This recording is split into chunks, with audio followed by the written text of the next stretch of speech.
The next session, which is diversity, moving from an aspirational dialogue to an action-oriented initiative, is a topic that we are deeply committed to at NMHC. And Daryl, thank you to our panelists as well for creating momentum behind this. I think this is the first of what I hope will be further action on our part together and as an organization. So, Daryl? Thanks, Betsy. The diversity initiative at NMHC was really launched about a year ago almost, and really based on both the overwhelming desire of executive committee members to look at this issue and membership as a whole, and also the leadership of our president, Doug Bibby, and our chairman, Peter Donovan. And essentially, Doug and Peter asked me to co-chair a diversity committee within NMHC that I co-chair with Mary Ann King, who is a past chair who unfortunately could not make it here today.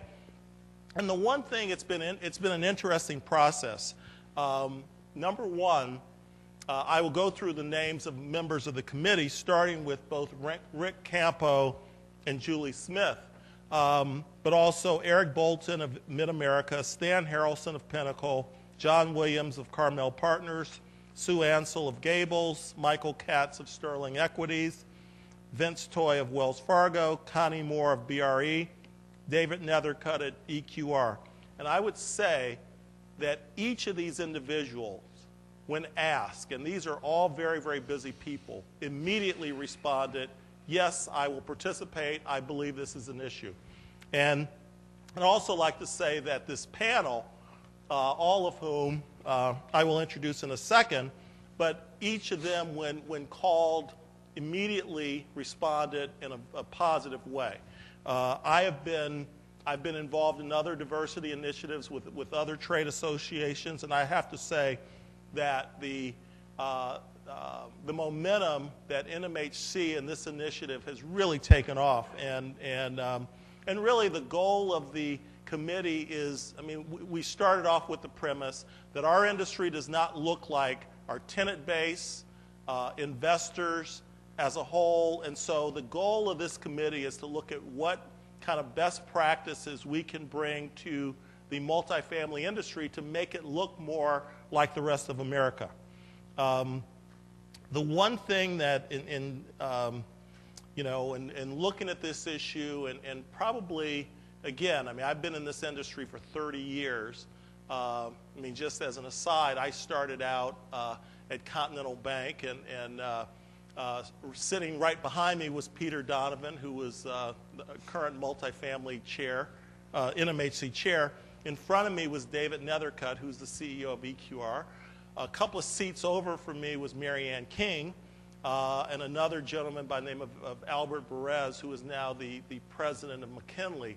But it was a very interesting that it was a very diverse group, and all of us did okay in the business. And you know, one of the things that in early lessons about diversity, and people talk a lot about, well, okay, does it make business sense or is it just a good thing? And I once, a company that I served as a director, we hired a diversity consultant, and it was a very prominent firm that a lot of the Fortune 500 uses to gain more about, to learn more about diversity and improve their diversity. And she told me probably one of the most profound things. And I said, well, what's your strategy on bringing diversity to a company or making them aware of this issue? She said, Daryl, I feel like I'm stealing money in some instances. She said, most people are focused on, the differences in people. She said, I focus on the similarities. And the fact is, when it's hot, everyone wants a Gatorade, regardless of age, gender, preference, anything. So with that, I think that, again, we have a panel starting on my right, Bill Ferguson, and all their resumes are in there. And you guys, these are all household names. So Bill Ferguson, who's been a longtime friend and who's been on the forefront of this issue with his company, Ferguson Partners and FPL, where they are involved in the search business as well as strategic planning and other endeavors.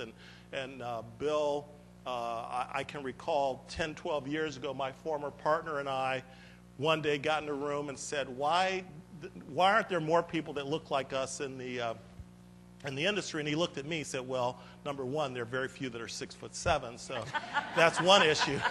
I actually talked about the size of your shoes, Daryl. But anyway, he has been certainly a leader in that regard.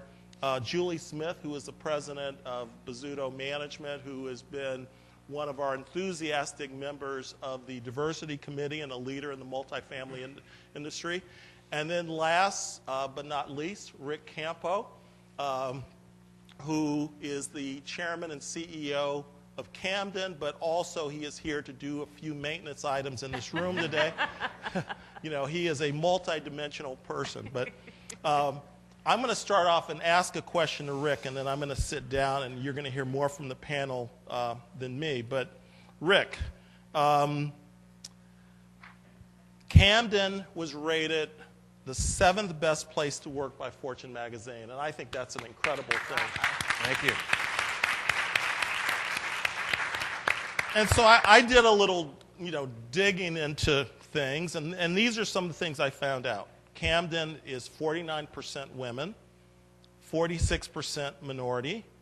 You pay domestic partner benefits. And then when I read more and these articles with Fortune, you have all these message boards.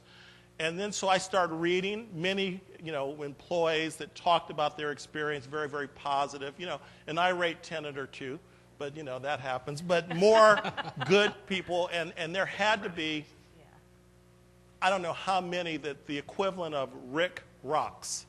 And, spelled a whole bunch of ways, which Rick spells it R-I-C, but R-I-C-K, and, Ricky, and all, But why are you a great employer? Is it because of, I want to hear some of the things that you do, and particularly talk about your diversity, or is it just because you rock?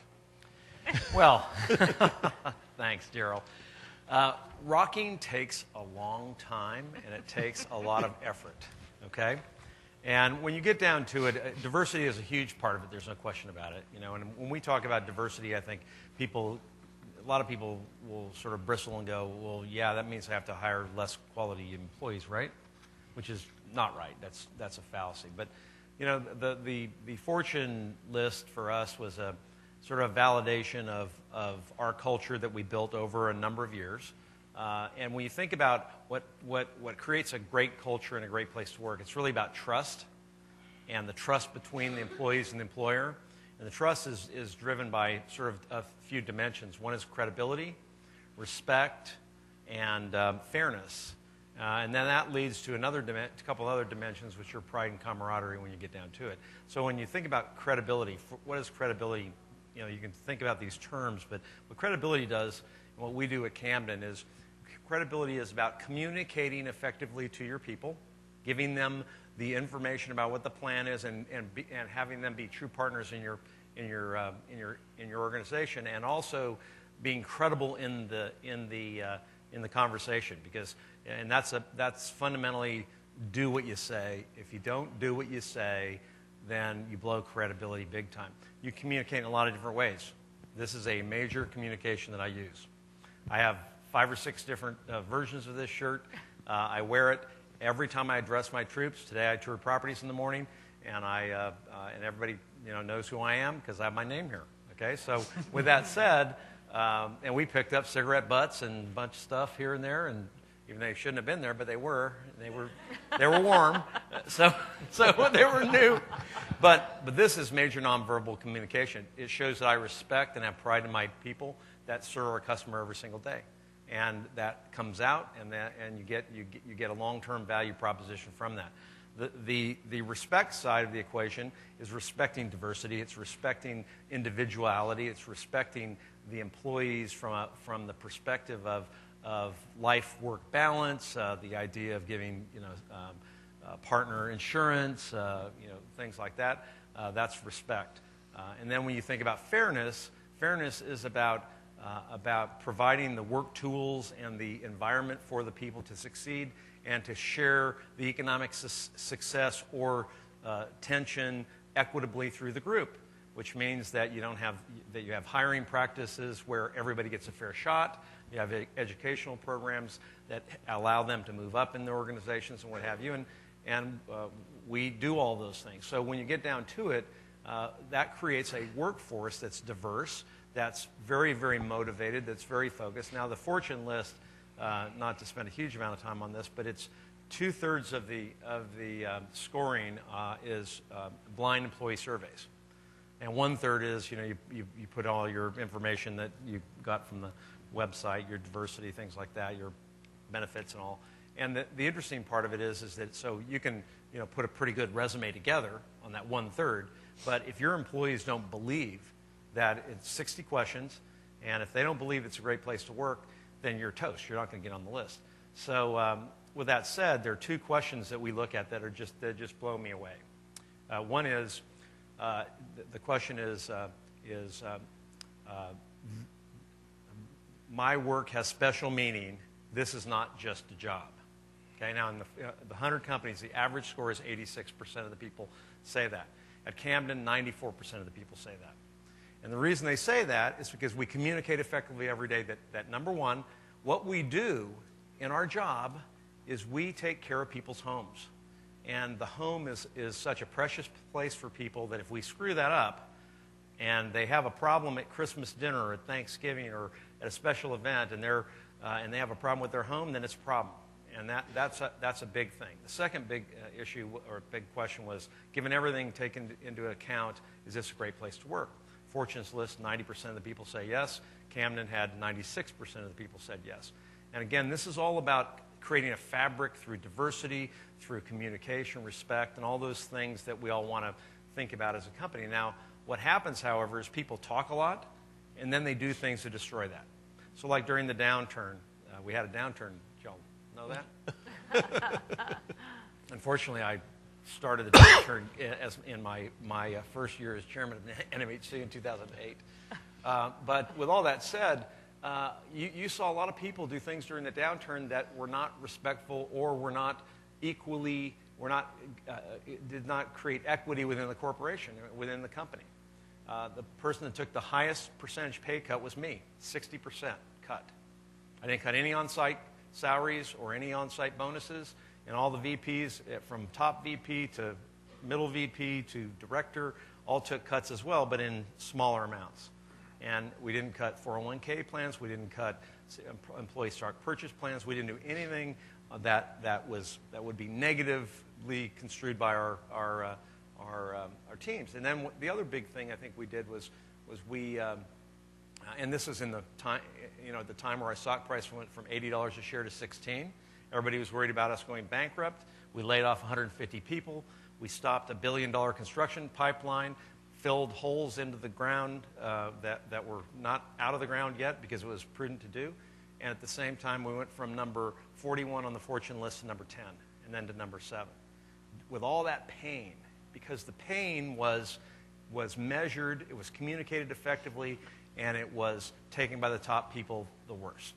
And that's what this whole credibility and idea is with that. So with that, that's how you get a great place to work. Say what you say, communicate, and then do what you say. And then it's the close. The close, you have lots of different ways to communicate, and this is my nonverbal communication. And literally, I wear it whenever I speak to my people or whenever I tour properties that have a lot of, and people love it. It's great. Julie, yeah. You are in one of the most, your portfolio and your company is located in the Washington, D.C. area, in one of the most diverse environments, not only just in terms of ethnicity, but different countries, et cetera. It's an international place.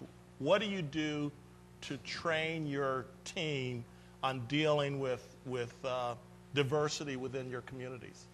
It's a great question, and we do live in such a diverse area. If there is a melting pot in this country, it is Washington, D.C. and we really see it in our communities. And it's very interesting. It's in pockets. You'll have pockets where you have this very large Asian population of residents, and then other pockets with a lot of Latinos and others with a lot of African Americans. And what we want, and this is really good business, this is not necessarily to serve a diversity goal, it's really to serve a service goal with our residents. And so we have been able to hire people to work at those properties that, for instance, speak Korean. In Fairfax County, is a very large Korean population. And so our assistant manager, who's been at the property for 10 years now, is Korean, and one of our lead service technicians is also Korean. And so it's been very helpful in running our businesses because we've been able to train our residents on how to work within their apartment as it relates to appliances and that sort of thing. They've been able to communicate with us when they've had issues. And so we've done that at all of our communities. We have communities that have strong Middle Eastern populations, and we have fluency in those communities. And so sometimes you even hire your residents, and that can be helpful. So that sort of creates, it's sort of serving two purposes. You're creating more diversity in your company, but you're really serving your customers, and that is our first and primary goal.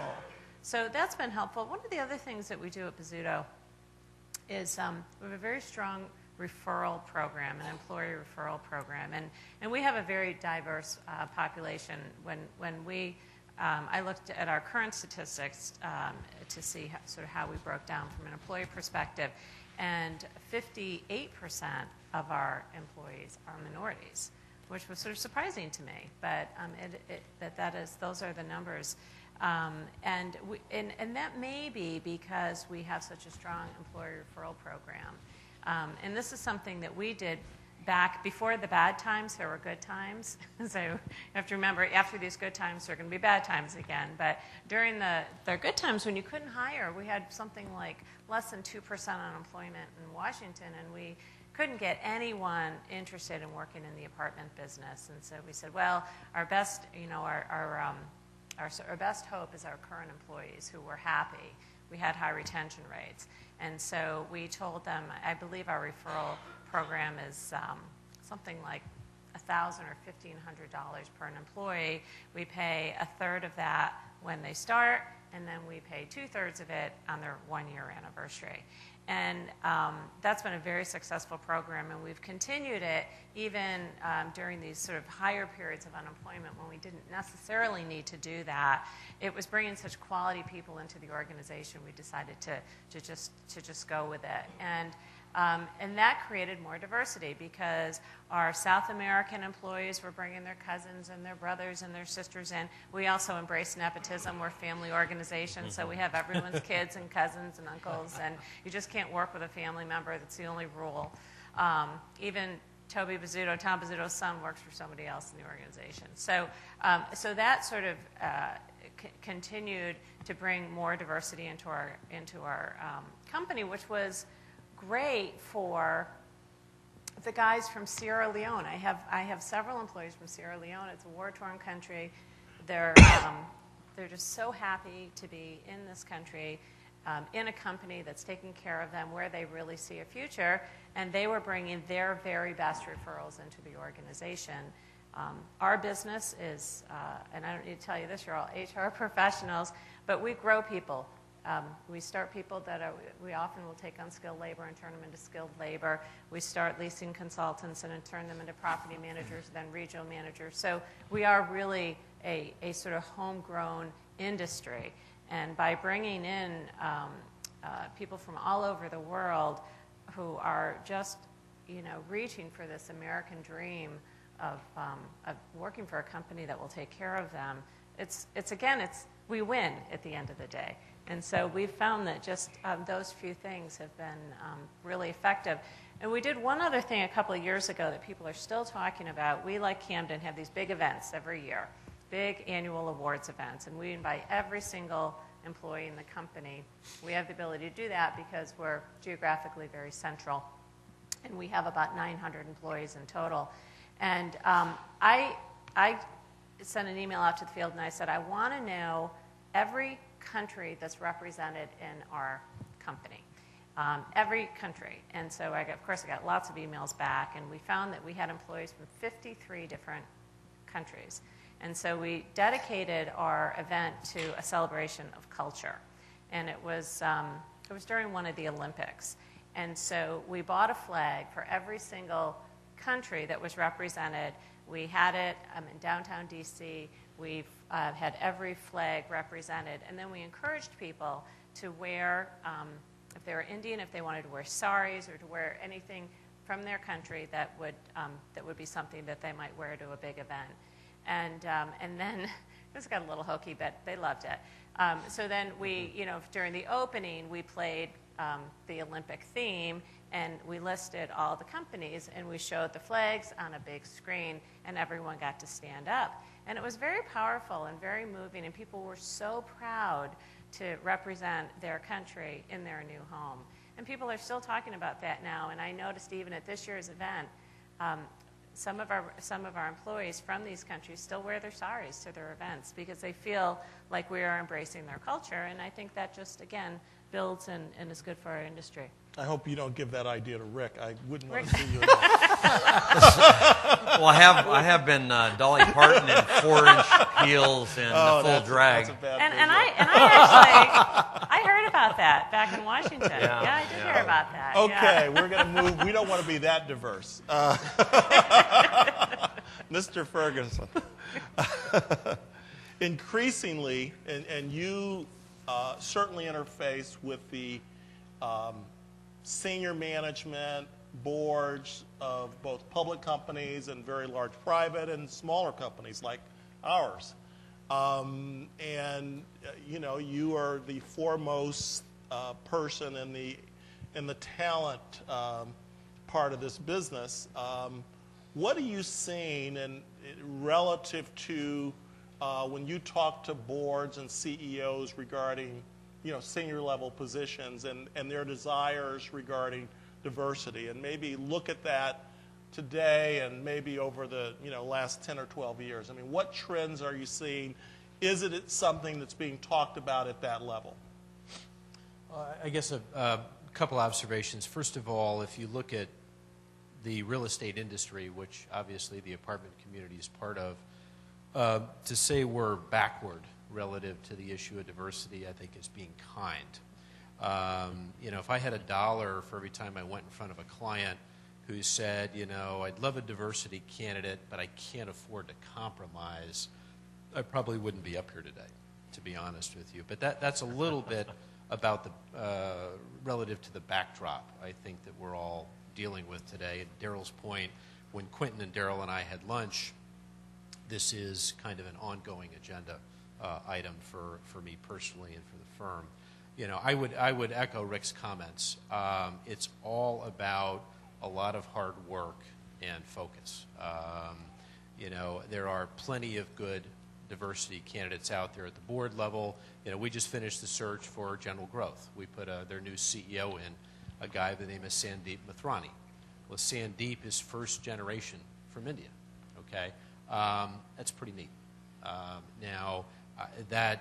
can't tell you that the people from Brookfield who were on my search committee said, Bill, go out and find a first-generation Indian, but I did, and I'm pretty proud of that, for sure. So I guess the first thing that I think the industry has to do in particular is to make diversity a priority and work hard at making it happen. I would say in the multifamily business, much like the retail business, you all have a much more compelling reason to push diversity than the office space, the industrial space, anything else, because you probably have one of the most diverse workforces, and think about who your consumer population is. For you not to have diversity representation at the board level and the senior management level is silly relative to the business you're in every day. So if there's ever a compelling reason to do it, it clearly is in the multifamily space. I think I'd make a couple of other observations. Are we better today than we were 10 years ago? I would say yes. Do we have a long way to go? I think absolutely. And where it's got to start is if you don't have enlightened CEOs like Rick and like Tom Bozzuto, and they're in the minority, you've got to start at the board level, okay? There's an organization which I don't know if many of you know, but its name is Catalyst, and they really focus on diversity-related research. And they don't do much in our space, but they obviously do corporate America. And they have reached certain conclusions, which I think are generally underwritable. One is that there's a correlation between diversity representation on the board and diversity representation on the management team. So if you don't have as enlightened a CEO, it really has to start at the board level, and then the board has to obviously encourage the CEO and the senior management team to focus on the issue of diversity. And I think, as I said before, it makes good business sense. Now, the issue is, assuming you've got that endorsement and support from the board, how do you effectuate it? If you're ultimately looking to get diversity into the CEO spot, you ultimately have to look at the functional areas that drive the business. And I would generally say, you're going to focus on, if you look at most of the CEOs in the business, unless they're in a third-party property management business, most of them have come up the investment side. Okay, so if you're looking at growing diversity candidates into leadership roles, you have to put them into functions that ultimately drive the business. You look at Connie Moore at BRE. Connie started off in the investment side of the business. Daryl started off in the investment side of the business. So as you're doing your management development and you're doing your succession planning, you need to think about the functional area that drives the business and to make sure that you have diversity representation in those particular arenas. In the REITs today, a lot of the succession is coming out of the CFO chair. Okay, if you've got a capital markets-oriented CFO and a good strategic vision, well, that's an important, position, probably to make sure you've got some diversity candidates coming up, in line. So as you think about promoting diversity within your companies, you can't put all your diversity candidates in property management, okay? Because unless those people are ultimately going to be candidates to be CEO, chances are they probably will not be. It's not terribly productive. So, it requires work, it requires thoughtfulness. I would say, if you're looking for diversity candidates today, the biggest pool is typically with, Daryl came out of Continental Bank. Most of the big publicly traded financial services companies are probably the best grooming grounds for diversity candidates, whether they come out of a lending background, an investment background. I'm talking about J.P. Morgan. I'm talking about Prudential.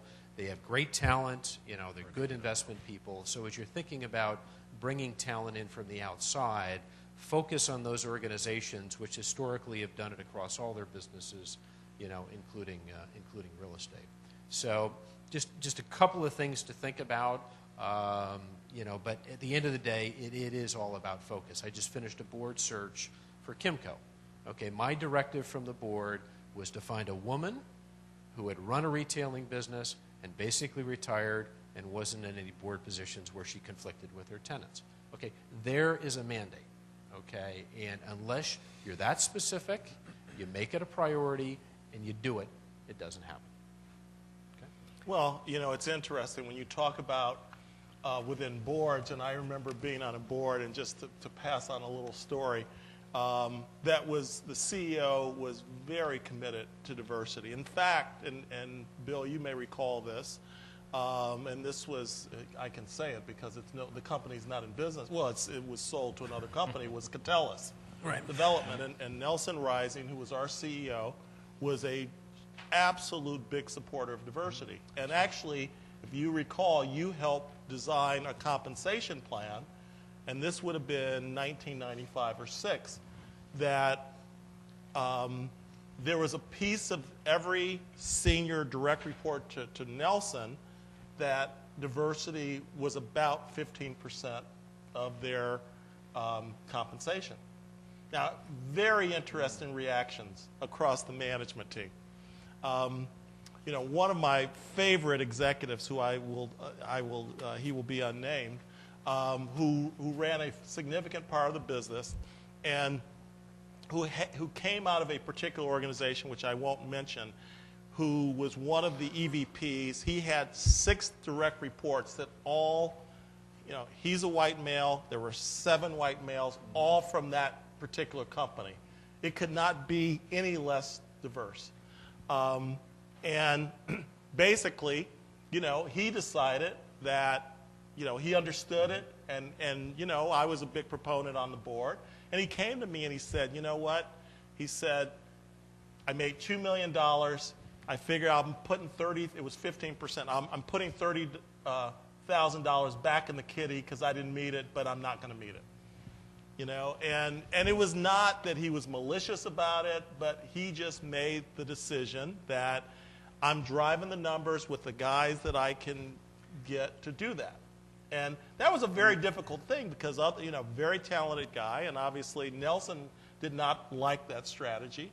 But, and others did, and others met their goals by being creative and Isn't it an issue of education? It really is. Because the issue is, and I think Bill hit on it, you're hitting on it in a different fashion, it's I have to compromise my earnings or the talent pool that I have to deal with in order to be diverse.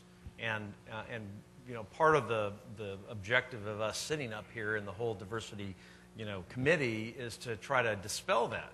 And I will tell you at Camden, for example, the last board member that we recruited was African American. He's a Harvard MBA, very smart guy in telecommunications business. But I will tell you that on my board, I had a guy retire, so we have 9 people on our board. And before Kelvin came in, we recruited him directly. We had 8 sort of middle-aged or older white guys and me. And I'm technically Spanish surname. My grandmother and grandfather from Spain. My father, first generation. So soy Ricardo Jose Campo, and so I get that check mark. But with that said, some people might look at the other half of me, which is from my mother's side, who's Scottish and English. But with that said, it was interesting recruiting Kelvin because we had people on the board who were uncomfortable with African American, and once they met him, and we didn't compromise at all anyway. But this whole idea of education is you don't have to compromise. The last 3 people we hired in our fund management business, which is a mid six figure income guy. We just hired a IT person, a manager level IT person, both African American. We just hired a new financial person in our finance department who is a MBA Hispanic woman. We are in the process of recruiting a new board member, and it's a mandate. The mandate is Hispanic woman in consumer products, not real estate, and doesn't have to be sitting CEO, which is because if you take the sitting CEO out of the equation, you get a whole lot more hits when you start searching for that. But it gets to this whole issue of A, you don't have to compromise on quality, and B, you have to educate people because people generally want to have people like them around them, unless you educate them that it's better not to. And we get a great deal as Bozzuto, you obviously know that you're serving your customers, and your customers are diverse. And so you're going to have diversity in your brain, then you're going to have a problem dealing with those people ultimately. And I think it's good business, and we have to communicate that to the recalcitrant CEOs and other senior people to make sure they understand that. Julie, to get to your position, I know that you worked incredibly hard. And I did. Everybody, Still am. Long hours, travel, a variety of things. How does a single parent, male or female, single parent, given the fact that we have a 35% divorce rate today? I mean, that's 1/3 of the workforce. A single parent with significant childbearing, child raising, excuse me. That would knock out half. They've been bearing yeah. already. They've already born. child raising responsibilities, how did they succeed at your company? Well, that's a great question, because even if you're not a single parent and you're raising a family, it's very challenging to grow within an organization. And I would almost say today that it's almost as challenging for men as it is for women. I mean, one of the things I've actually seen in this sort of, I guess I would call them the Gen Xers, so it'd be the folks that are in their 30s, is that the young guys are taking on as much responsibility in child rearing as the women were. So that's very refreshing, and it's a nice thing to see. And I currently have one of my VPs who's probably in his early 30s, and his wife is pregnant with twins, and we're all pitching in and buying him a sleep coach. So, because we know that he's going to bear a lot of the brunt of this. So, A sleep coach? Yeah, sleep coach. Yeah, you can actually hire sleep coaches that will train. That will have your. They say Train they'll the have kids how to baby sleep. trained in 4 days to Oh, sleep I thought 12 for hours him. a night. No, for the not baby. for Oh, him. okay. I thought the same thing. No, I'm I said, putting just take a a little pill. cot in Snoop. an empty office though, No, and get that's a where he pill to can get baby. his sleep. You thought what I thought, Bill. I was like Yeah. a sleep coach. Wow, I thought I heard everything. You I guys want one are of way those. behind Yeah. the times. So I do think that. I just think, sort of getting. Well, through- I'm curious. The Yeah. sleep coach Okay. works with All the right, well, let kid? me tell you how it works, because it's pretty cool. I'm One just of my curious. clients told me Wow. about it. I had a couple of clients, a gay couple. They hired a surrogate to have their daughter, and they brought, they got this baby, and they were totally unprepared. And they said, "This is absurd. All this non-sleeping. We need to do something about this." And so they went out and they hired a sleep coach out of New York. And in 4 short days, they had that little girl sleeping 12 hours a night, and it cost them $400. So to which I said, "Name and number, please. I have about 300 people I need to give this to." So we never thought about a sleep coach when I was having children, that's for sure. But I do think it's really challenging. I think it's even tougher for single parents. And so it is what it is. We can't shorten hours. We have to run our businesses, and so you have to figure out where the workarounds are. So we've done things. We have really family-friendly policies in our company. Your sick days are used for you or your family or for doctor's appointments or whatever, and we give a lot of them. We have personal days that you can use for things like, getting to school plays and that. We believe that if you make people decide between their families and you're going to lose. You're just going to lose. And in our businesses and in our corporate offices, and certainly more flexibility in a corporate office, we have cover. We have some 1 or 2 people offices, but a lot of offices have 4 or 5 people working in them. So you should be able to allow for some flexibility. So we've worked on our benefits so that we have generous benefits for families, particularly as it relates to health care. We pay 75% of all dependent coverage, and we have a couple of different tiers in terms of coverage. At Bozzuto, you can always bring your kids to work if you need to. We do, and not just that one day a year when you bring your kids to work. If you have, like during snow days and school days, there's always kids running around our company. And so again, it's a culture that needs to be really clear. We don't expect any less of our single parents, but we don't want them to feel like they have to choose between their families and us. I think, to your original question in terms of sort of how you sort of get through that and into more senior executive ranks, it is tough. And I've talked to a lot of women about this over the years. And a lot of women bail sort of in their 30s because they just don't feel like they can do it, and they're so tired, and they're so worn out, and they really feel so compromised. And that is just the reality. I mean, you just aren't, you just not, dads don't get to every school play, moms don't get to every school play, you're not going to get to every game. You just have to sort of realize that that's what it takes. And it does take a lot of hard work, and it takes a lot of dedication. And then once you sort of get beyond that, it does get easier, because the reality is the higher you climb in a company, the more freedom you have in your schedules. You may work as much, but you can do what you need to do for your families as well. And I do think technology is making a big difference. I think the ability to work from anywhere. I mean, I sit there at my daughter's soccer games and I watch all the moms that are lawyers just flipping away on those BlackBerries, and so it is a balancing act. And the reality is there is no real balance. Some days you get it, some days you don't. But I think you got to communicate that to the women in the company, and certainly men that are taking on more family responsibilities. As it's tough. It's tough.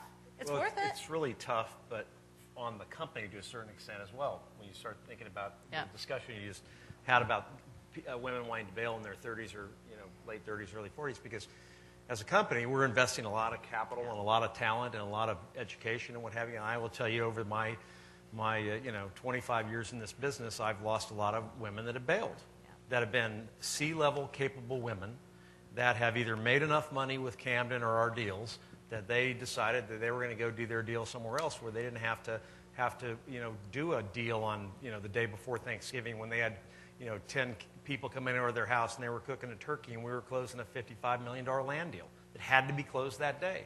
And they were like, I'm done, I'm not doing it. Well, you're my general counsel. You've got to do it. No, I don't. Yes, you do. Well, I'm done. God, next. I made a couple $1 million. I'm out of here. And so the challenge is that even though we want C-level people like Connie Moore and others and Julie, it's tough to get, because what happens is you get to that level, to a certain level, and you go, am I going to pay the price? I'm a million and a half mile club at Continental Airlines. I had 500,000 miles on American Airlines. I travel at least 3 weeks out of the month, and it's just is what it is. And my wife stays at home and handles all our kids, and I miss things here and there, but I guarantee you that I've had more people bail because they would not pay that price to be the CEO or to be the CFO.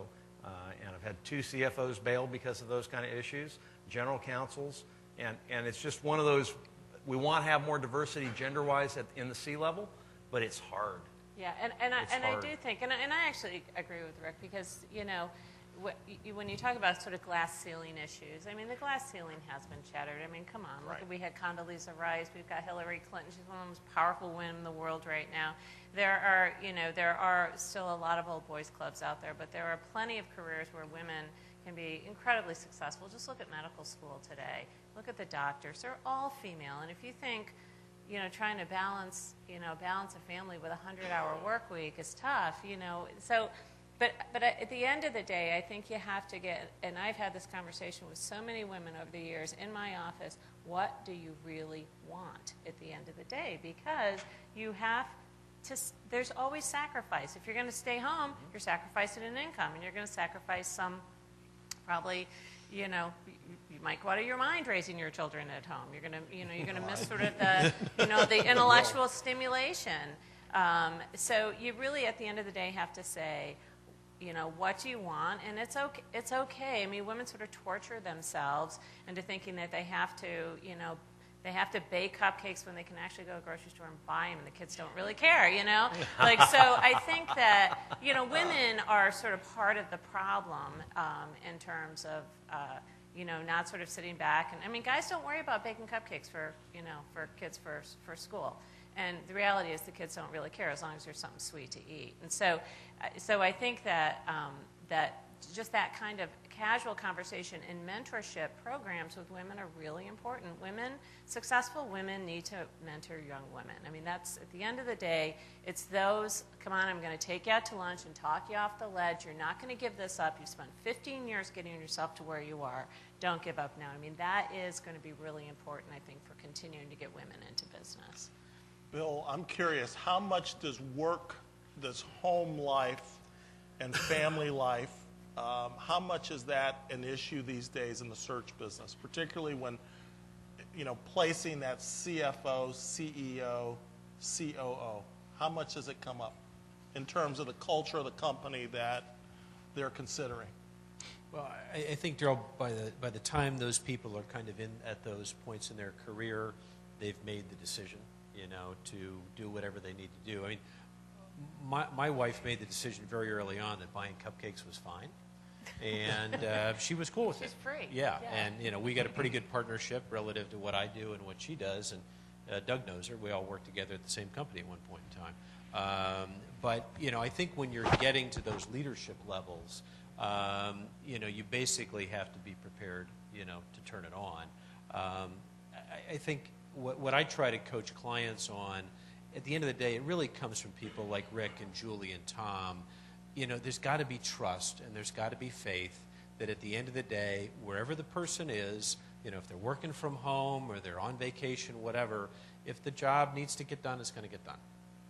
Okay? And for a CEO who doesn't trust that if the person's not on site, they're not going to do the job, that's a problem. It sends a message, for sure. So it gets back ultimately to the culture, and as Rick said, the CEOs walk the talk. And if he's checking up on people who may be on vacation or calling them 7 times a day, that's a problem. But I think when you get into leadership roles that you're talking about, the CEO, the CFO, those are jobs which, at a point in whoever career it is, you've got to be prepared to do what you need to do. When you look at the talent today coming out of schools, and Bill, you certainly know this. I have been a huge, I've been in this business 30 years, and in many respects, as it relates to people of color, I would say we haven't changed much in 30 years. I mean, we really haven't. I mean, there's some, there's greater visibility because a few of us have gotten to levels of success. But if you look at the numbers behind and people coming in, and candidly, I shake my head sometimes in frustration, and I'll cite a couple of reasons that I've seen. One, our industry is one that, when I came out of business school at MIT, going in real estate, it was my lowest compensation, and I'm sure it was yours, Sure. And that was just the nature of it. I mean, I could have worked for Boston Consulting and I remember they offered me $60,000 a year, and I was the brilliant person and took the job at Continental Bank at $23,500. And but it's also a business that performance. I mean, I find that there are barriers culturally, and there's racism and sexism. Yeah, there is, but like baseball, if you can hit a curveball over the fence, they don't really care who you are. I mean, as long as you don't do steroids and the other things. But it's the same way, right? But it's the same way in our business. If you can, are good at finding deals, and if you're great at structuring deals, and if you can sell and market, you're going to move up. But I find that when I go to business schools and I say it's a great industry, and then you'll get someone at Harvard Business School who's African American and say, why should I come in your industry? Because it's going to be the lowest paying job. And what I try to counter and say, well, look at the Forbes list. Look at how many billionaires came out of the real estate. That their major investment or their business was real estate. It's long-term wealth. It's not kind of instant gratification. What are some of the things that, if you look particularly at minority candidates, and why aren't there more of me? I mean, other than you're special. And you'll work for very little money. Well, you take the lowest job offer. Well, I guess there's no simple answer, Daryl. It gets back ultimately to the commitment and the focus of the hiring company. I mean, at the end of the day, there are really two ways to go. If you're going to be bringing in fresh recruits, whether it's business school, undergraduate school, whatever, you've got to make the effort to go to the schools where you can attract the people that ultimately are going to fill that pipeline.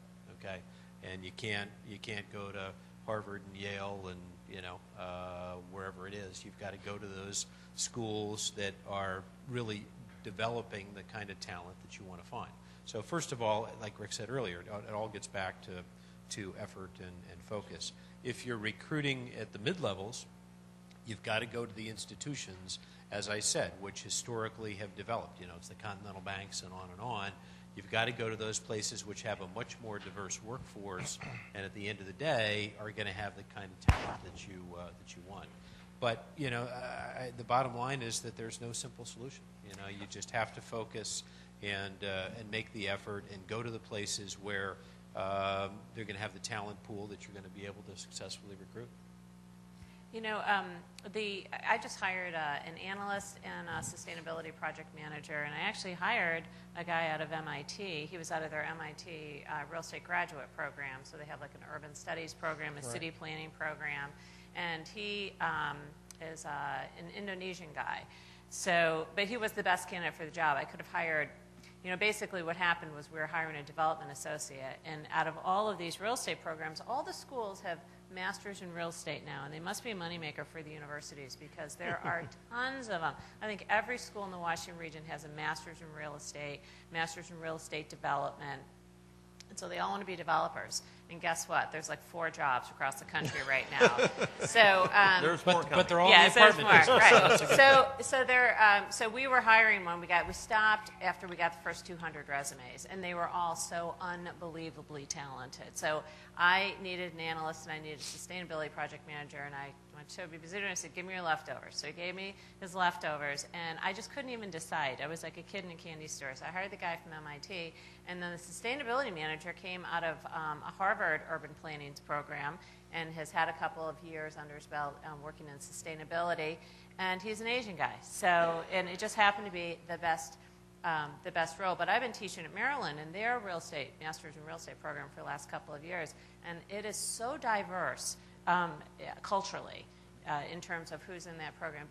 There's less women going into these programs than men, but that's very diverse, at least in a cultural perspective. So I do think that, you know, probably trying to get a Harvard MBA is not a great tact, or going to Georgetown and trying to get someone out of their MBA program because they're thinking, you know, investment banking They or want bigger. your job. Yeah, they want big money. They do. Yeah, They want to come out and make at least 6 figures. And but if you can sort of seed your company in, you know, like analysts that might support the CFO, or, you know, that could potentially go into development, or if you have the ability to sort of move, you know, easily throughout an organization.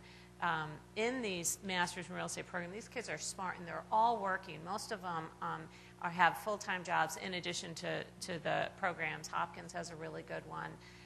You really do have your pick of the crop, and we did hire a development associate, and I'm very happy to say that she was a woman. The last 2 development associates we've hired were both female. I think the challenge we've had in the industry is not just the talent pool, because you'd rather go to work for Google than to go to work for a, you know, property management company, right? I mean, that's just right out of school. That's the way some of these people think. And I think the other sort of issue that is out there is we tend to be, this industry tends to be deal-based, and it tends to be 3 to 5 year mentalities. I'm going to buy an asset, own it for 3 to 5 years, sell it, make a profit, sell that, move off, and do something else, right? And I think as the companies become more institutional, like the Camdens, the Bozzutos, that are long-term, real live companies that are here for, not for 3 to 5 years or 10 years, but for a long time. And Camden's been public for 17, 18 years now, and it's a long-term institutional company that'll be around here for 50 years.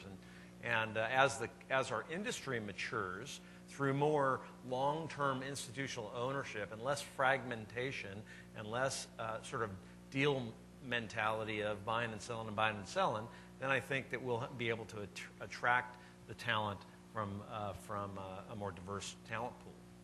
Daryl, I want to make one other observation too. Also, as you're putting diversity candidates through management development and succession planning programs, do remember that diversity candidates often will face other career roadblocks that us good old white boys won't. I just remember a story of a woman who's a dear friend of mine who was in the services business, and she was terrific at what she did. She spoke her piece. At the end of the day, the CEO sat down with her and told her she wasn't a team player. Okay? The reality was that half the company was insecure and scared by her success. So what you're going to find with diversity candidates is there are going to be agendas, okay? And there are going to be people who, for whatever reason, may be out to push them to the side. And those are issues that if you don't help them address those issues, they're going to end up leaving. This woman quit. She said, you know, I don't need to be here. I'm going to go to someplace else where I don't have to worry about the insecurity of the leadership of this company. So as you're going through these programs, make sure that's such a critical component, because these people are talented and they have plenty of options. And if you don't help them manage through the vagaries of some of that back channeling, you're going to lose them.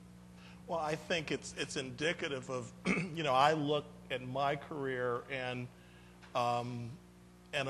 most of the steps along the way, I had very, very good mentors. And I find that with, you know, and it's something that I've worked very diligently on. And the one thing I tell people, and I think, you know, I don't care, I mean, to become a CEO or to move up in an organization, I don't care who you are, there are going to be some times that you're going to hear things that you don't like, that are upsetting, or you know, it's hard to get to the top. Absolutely. And part of it is mentality, patience. You know, I mean, hey, when I started in this business in 1981, and you should hear some of the things that I listened to on the phone. And I remember one time there was a very large client of the bank who had not met me and said something that was incredibly racist. And I'm on the phone, and I didn't know what to do with it other than just act like it didn't happen.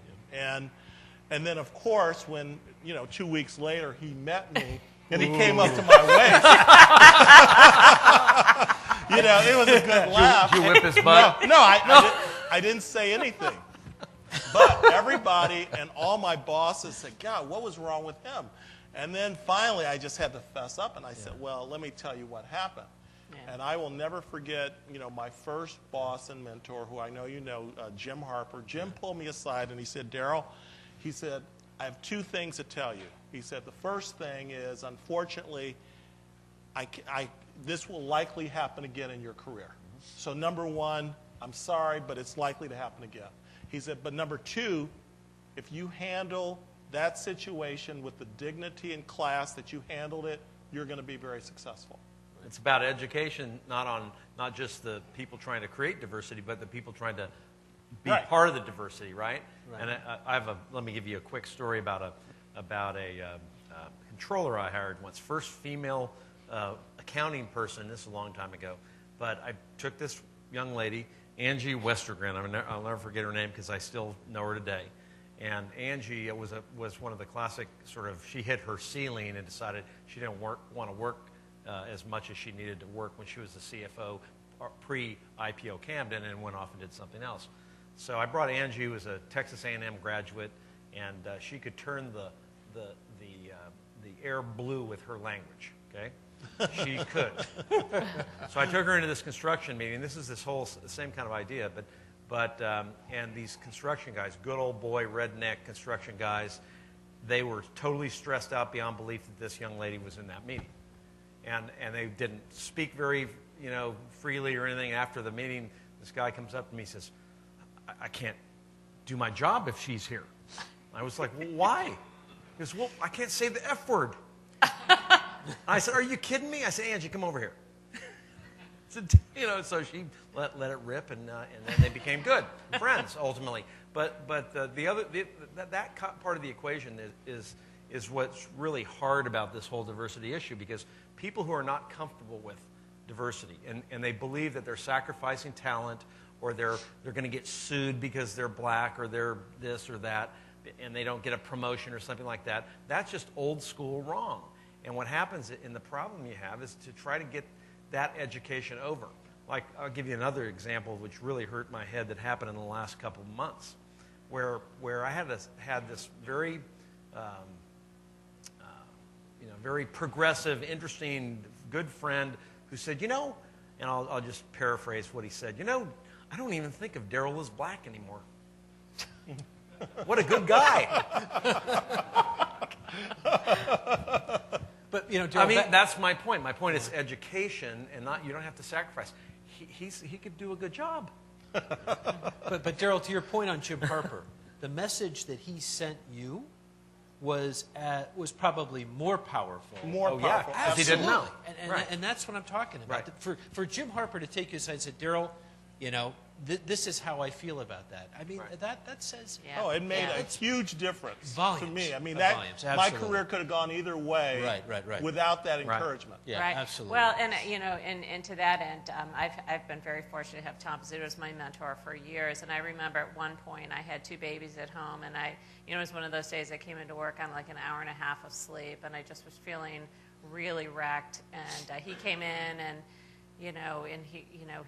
he had his own agenda, and I said, Tom, I don't know how I can handle all this. I mean, I'm getting really overwhelmed here. I just don't know what I'm going to do. And he said, you know what? I don't know what you're going to do either, but I can't stand here and tell you what to do, but I know you'll figure it out. I know you'll figure it out. Just figure it out. Do what works for you. And I remember feeling so liberated by that statement that I would figure it out. And I just sort of went home and said, I will figure it out. I'll get beyond this. And I've said that to so many women on my team that are, when their kids are sick, or there's just points of time where you kind of go, oh, I can't do this anymore. And I say the same thing, yes, you can, but you're going to figure it out. You know what you're going to do. And the women that I have, when I give them flexibility, and I give them a lot of flexibility because they're armed with so many electronic devices, I worried about them, texting on their way home. I hear from all at night. I mean, I know they're probably giving me another 3 or 4 hours a day that they don't even need to, but because I can give them the flexibility, I get it back in spades. And they're so conscientious. So a lot of this is a leap of faith. And Trust, Rick yeah. talked about trust from the beginning. And if you don't trust the people that work for you, then they shouldn't be working for you, regardless of what gender, what color they are, and that sort of thing. And when you trust people and they know you trust them, they will, they'll lie down on hot coals for you. Take the hill for you. Yeah, No they question. really will. They really will. You know, the thing, when you think about this, checking up and making sure they do the job, all that kind of thing, we had a conversation about time and attendance, where you have to take hours from your hourly employees. And the only reason we do it is because of the legal aspects of overtime. Yeah, wage and I'd just rather pay them and just say, do your job, and you come in when you need to and get it done. And that's the way we treat most of our people, with the exception of the hourly people who get overtime, who have to, log in to make sure that we get the overtime right, so we don't get, the feds coming after us. And so when you think about it, it is flexibility.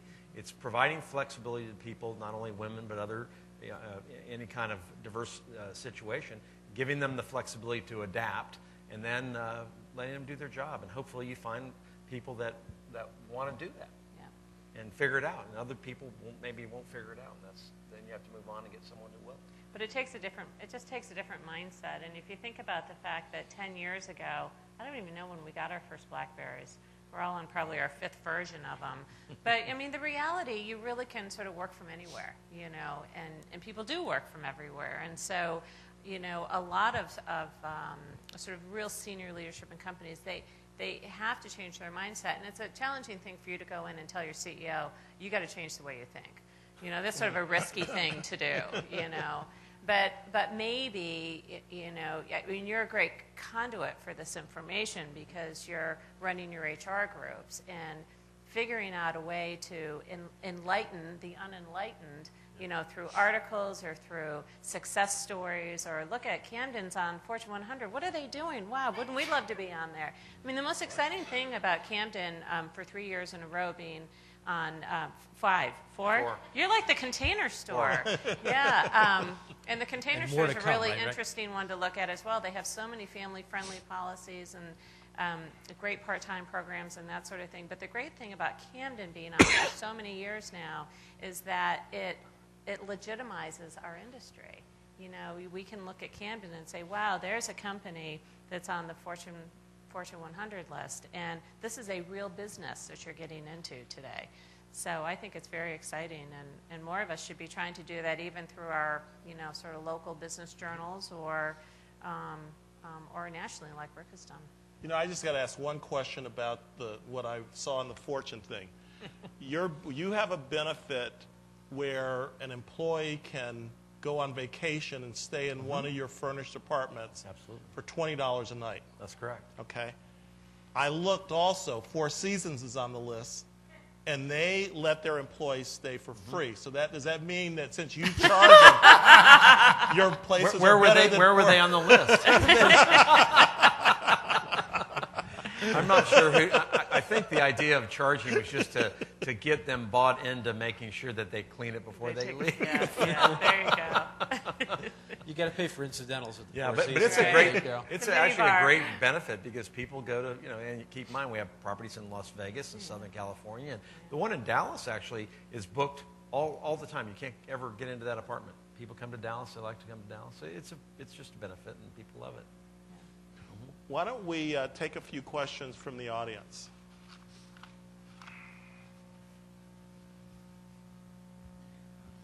Don't be Not shy. very inquisitive group here. A lot of this was discussed around the CEO position or the higher level positions, but in my company, we're an extremely diverse company in terms of our portfolio and our team members. So I'm wondering if your group has started to think about, from an HR concern standpoint, you talked about demographics being the same at your property. So if you have a pool of a property that has high Asians or, in our case, Russians or whatever, you place those types of employees at those properties. Are you concerned at all that it opens us up for some sort of legal action later on that we're not, even though we're not diverse in terms of our portfolios or our properties? I don't think there's any legal requirement to be diverse to start with, unless you're discriminating specifically against a class. So I think there is, though. I think there's been a case already at a property management firm where they're looking at the types of employees you have at the types of properties you manage. So I'm just wondering if that's going to be a thought process for NMHC going forward. I think the bigger issue, we've sort of touched on it already, and that is, and I'll get into a little bit of controversy. One of the things, we're in the investment management business, which is, where we raise capital from pension funds and then invest in apartments. Well, you go to a PREA conference, which is Pension Real Estate Association, and you will see it is very diverse, okay? You will see a lot of women. You will see a lot of people of color. Unfortunately, we use there's a term which, it's either the ghetto or the pink ghetto. Unfortunately, most of the the diversity is focused on client service, where they are calling on the pension funds. Why? Because if you go to a City of Detroit retirement system, which is $8 billion of assets, of the 12 trustees, 8 are African Americans. So, you throw an African American in front of that fund. And CalPERS, it's the pension fund, is very heavily Latino. It's dominated by the unions. So you see these big firms that will have someone calling on that company that's Latino. That isn't so bad necessarily, unless, the issue with that, obviously, which really touches on your question, you move up in the organization by being in acquisitions, finance, and the other things. Unfortunately, those aren't positions where people necessarily have the equal opportunity to be CEO or somewhere higher. And I guess my view of that, and it happens a little bit in the property management business, is trying to find ways to take some of the diversity that's within some of the areas and maybe expose that into allow individuals to matriculate in higher levels. I think that's really, I don't think that's, in my opinion, it's a bad thing unless they were precluded from pursuing opportunities higher and there wasn't a growth plan for them from a talent perspective. Well, and I think what you might be saying too is if you had a community in an area with a strong Latino population and everyone on that property was Latino, that might look, and that's not what I'm saying. So what I'm saying, if we had very strong Asian population at a property, we would want to have at least one person in the office and one person on the maintenance team that could communicate with those residents. But the other thing that we've done, because I'm worried about, we have a very large South American and Central American a demographic group within our workforce, and my concern was that they couldn't communicate with the residents because they didn't speak English. And so we have an English-speaking requirement. You can't work for the company unless you can speak English. You don't have to have excellent English, but you have to be able to communicate. And then we have English as a second language as a free course, and you can take it anywhere. You can take it in your church if you want to. And you pay for it. And we'll pay for it. Yeah, You but do that, Rick? We actually have Camden University where we teach English and Spanish. We also do not have a policy that says you have to speak English. We have plenty of people who don't speak English. And part of it has to do with just what their job is. They obviously are limited in terms of their upward mobility if they can't speak English. But bottom line is we don't have that sort of that piece. I think the real issue when you get into this all Latinos on a property or all Russians or whatever, I don't think it's as much of an issue about having all the same ethnic mix in a property. It's are you limiting their ability to move around? Are you paying them less? Are you giving them some sort of chain? Are they chained to that property because of their ethnicity? And if you're doing that, then you probably have some EEOC problems. But if you're allowing people to move around and you got them, going everywhere, and they just happen to speak Russian, so they're at that Russian property, but they have the ability to go somewhere else, and they have in the past, then you should be okay. Yeah, I think the EEOC doesn't really distinguish between that. If any, I'm sure you've all had experiences with the EEOC, so yeah, I don't okay, think they distinguish between that. But yeah. The other thing Whatever is, group. yeah, the maintenance. When you look at maintenance too, that's the other thing we're trying to work on is getting more females into the maintenance field. Partnering with other companies that are bringing them through, but I think that's a struggle too. Is mixing the maintenance. Yeah, we actually just took one of our maintenance managers and he became a sales and service associate, and he's doing great. It's amazing. He knows those apartments better than anyone does. But yeah, I think it's really hard. I think we have maybe in our 116 properties, maybe less than 5 women.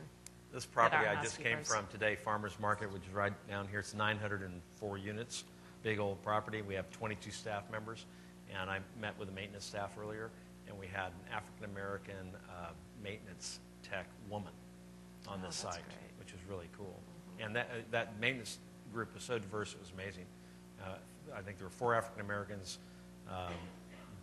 mostly Latino, but then 2 or 3 Anglos as well. 2 women on that team. That's exciting. Switching topics a little bit, have any of you successfully dealt with the tendency of hiring managers to want to hire in their own image? Talking about diversity, if you only feel comfortable with someone who looks and acts and speaks and thinks just like you. It's a total education issue, and it happens all the time. We were talking about that in preparation for this meeting. I talked to our HR people, a couple who are in the back of the room here, and it's like, you go to South Florida and it's all Latino. You go to Atlanta and I've got maintenance and other and managers that are all African American, and that is an issue that is all about education, and it's all about the idea of trying to communicate to the workforce that we want a diverse workforce, and you just don't hire people that look like you. You hire a diverse group, and when you get everybody in a room, when you're doing your big activities, instead of having one big management conference, we don't have the ability to. We have a management conference, but it's everybody coming into Houston. We do 16 different city events for the various markets, and when you get all those people in a room, they're very diverse, and you communicate to them about diversity. They get to know other people, and it's really just a process, I think, of educating people that we don't want everybody to look the same on the property, because your residents don't. And if everybody on the property is a certain ethnicity and it doesn't reflect the customer, then you got a problem. Well, and I think also that one of the things that this downturn has been good for is sort of balancing out the gender balance in the office, and it's really only been, I'd say, in the last 5 years where we're really starting to see young college graduate males coming into the management business, and so that's been very powerful in terms of changing the whole dynamics, I think, in terms of our properties. And we find they are so competitive now, and we have these teams. You know, it's unusual not to have some gender balance today in the offices, and I think that is good, because we do grow people from field positions and move them up to regional positions. And if they're coming in with education, then it's really, you know, they've already got a lot of the pedigree that they need in order to grow into other roles as well. And kids have been willing to do anything just to be working, just to get out of their parents' house right now. So I think that that's important. You know, just one other little comment. I found it to be one of my early lessons in business when I was asked to go look at a property, and then I came back and I was asked, well, what did you think? Was it, you know, it was a questionable neighborhood. They said, did you feel safe? I said, yeah, I was safe. And then my boss, who was a Jack Neal at the time, he said, well, Carter, you're 6'7", and you grew up on the west side of Detroit. Every place is safe to you. Yeah. And it really stuck out in my mind, and I know that my investment team, there's a good reason to have diversity. You know, you want to send a woman to a property that you know that's going to be a good number of the tenants. You want someone, you know, and you say, do you feel safe? And then you'll get a different answer. But I think it's a great business reason as to why to find people who are different from you. There's a question in the back. Rick, I have a question for you. So you talked a little bit about, you have these 16 regional meetings, and I wanted you to talk a little bit more about, you actually are talking about diversity, you personally standing up there talking about the importance of it. And I mean, that's what I took from what you just said, and I wanted you to maybe expand on that a little bit. If that's, what we do is we message. We do have what we call our ACE Awards, Amazing Camden Employees. It's a recognition event, and what we do is we do message certain things. We have a messaging that's around what's going on in the company. It's a communication aspect, and from time to time, we don't. In every meeting, we don't stand up and say, "We want you to be diverse, and you better do it, or we're going to whip your, are going to do something bad," right? But it's just thread into all of our discussions, and it's thread into just the community that we have at Camden. We have had specific discussions about it. We have discussions at our regional meetings about diversity. How do we move our people up? We have specific plans for succession planning for every one of our major or every one of our vice president positions.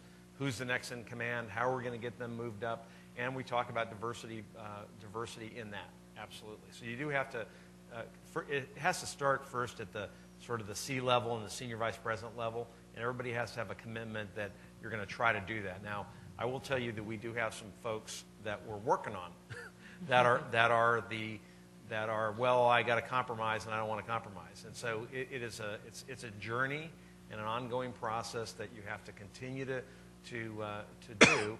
And when you bring people together and they see the diversity and you recognize it and you celebrate it, that's one of the biggest parts of it. Rather than just saying, we want to be diverse and you better do it. Metrics tied to this. I just asked because I know what best practices are. I know how hard it is in this industry to do those best practices. And so I just wondered if you're there yet. We have not set specific goals, and that's a real difficult topic. Yeah. But we look at the specific numbers, and I for example, have I look at the ratios of Hispanics and African Americans and Asians and women and men and where they are and what positions and all that, and we talk about it. But we don't have a specific goal that says I want 30% of this category person to be that. I think that for a few people at my organization is a little rough. We want to have diversity, and we're working on it really hard. And we're starting, and we have it at the board. We're getting ready to have a Hispanic woman on the board, and so we're working that. So that'll be 2 out of 9 in terms of or 3 out of 9. I'm sorry, with me. So it's a work in progress. But and the only other comment I would make is I've got a client every time they go out to do middle-level hiring up, where they always have a sourcing strategy put in place as well. Because a lot of managers will basically say, well, I looked, I didn't find anybody. Right. But if the HR partner comes in and sets a sourcing strategy and makes sure it's executed properly, you typically have a lot better success. Last question. We have time for one more question. Doug, you have a question? One of the things, Daryl, that we didn't really talk about that I think is something that we're going to really have to deal with in our industry is just ages of workers working within the companies as well, because we're now really getting to the point, particularly with baby boomers are going to be retiring later, just because they sort of need to. I'm not looking at you. Sorry, I'm going to look over here. I'm going to look at you. You're not insecure, are you, Doug, about that? You're not an baby boomer. It's okay. But we are seeing we're seeing really three generations in the workforce now, because we have people in their 20s, we have people in their 30s and 40s, and people in their 50s and 60s, and those groups think really differently. Mm-hmm. And if you ask, one of the things Tom Bozzuto said at our big event, and we've even changed the way we do our event because we have so many 20-somethings in there, and now we do the awards first, and then we just have a really rockin' party after that. And I said, Tom, what do you think? And he said, the music's too loud. I said, good. That means it's a good party. It's good. And so he has even said, I don't know what people want anymore, even in terms of what, how we're communicating with our residents and what we're doing with our apartments and how we're developing apartments today, because he's not the customer, and he realizes that. And, I just think that really can't be overlooked, that we do have multi-generations, and you probably see it land on your desk when you have issues with employees working together. She doesn't understand how I feel. There's all kinds of, there's been a lot of labels put on these different generations. They echo boom, they don't want to work hard, and they want to be 9 to 5, and, that sort of thing. But I do think it's a real challenge today, and even as we bring these sort of young people into the company, we've got to give them credibility for having, a lot of value that they can add to the bottom line. And that's, I think, as hard as bringing diversity into your company. We have a HIP committee, we call it, and you can't be over 30 to be on this committee. And they analyze stuff. They look at the website and they go, this website, we spent all this money on this website. They go, you know what? We don't like it. When I look for an apartment, I want to see the apartment fast, and I want to see a person smiling saying, this is a great place to live, because we know that's crap. Because that's a person that you took a picture of that said that. And it's really cool. So you really do have to embrace that. That's really an important thing. Because, I haven't leased an apartment in a long time for me personally. That's good. All right. Bill, Julie, Rick, thank you very, very much. You guys were great.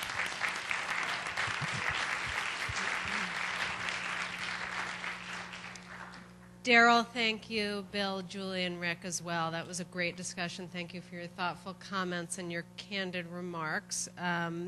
We will, going forward, be collecting some kind of benchmarking information so that we can see where we are. And the committee will review it and do more good things to come.